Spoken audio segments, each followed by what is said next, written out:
Pourquoi la médiumnité fait-elle peur encore à beaucoup de personnes?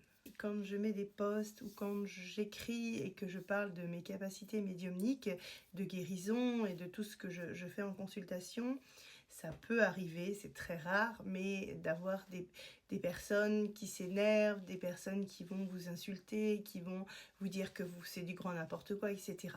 Je peux comprendre que certaines personnes n'y croient pas. Pourquoi ces gens-là nous manquent de respect? Pourquoi ces gens-là réagissent comme ça? Parce que la médiumnité n'est pas palpable à l'œil nu et on a toujours sur le marché beaucoup d'arnaques. Beaucoup de gens se disent médiums mais ne sont pas du tout médiums. Ils interprètent beaucoup de choses avec des supports, par exemple comme la cartomancie, qui n'est pas de la médiumnité.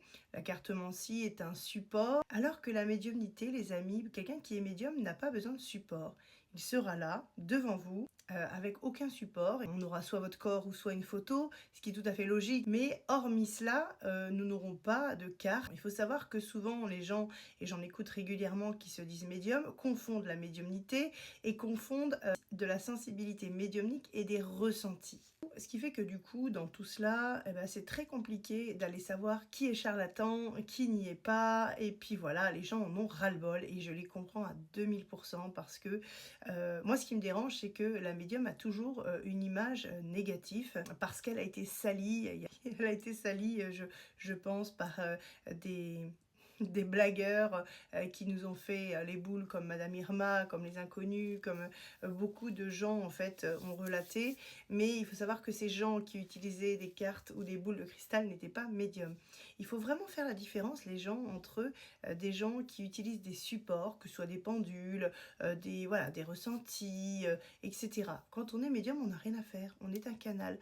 Donc il faut vraiment replacer les choses à leur place. Quand vous êtes médium, vous n'avez rien à faire. Et je le dis réellement. Quand vous essayez de développer, vous êtes avec des cartes, vous êtes comme un enfant qui va être devant un jeu de cartes et qui est là en train de lire des cartes. Sachez que le jeu de cartes ne comporte pas la vie réelle ni les blessures des gens. C'est-à-dire que c'est un type de carte. Et ce type de carte met les gens dans l'attente. Ces gens-là, en fait, sont là en addiction sur ce type de jeu, en pensant que la ville va leur ouvrir des portes, etc. Alors que le travail commence à la source de l'âme et non dans un paquet de cartes, les amis. Donc j'aimerais que les gens qui sont phobiques des médiums puissent comprendre que ces gens-là ne sont pas médiums. Les médiums n'ont pas besoin de cartes. On a besoin de nos yeux, c'est tout.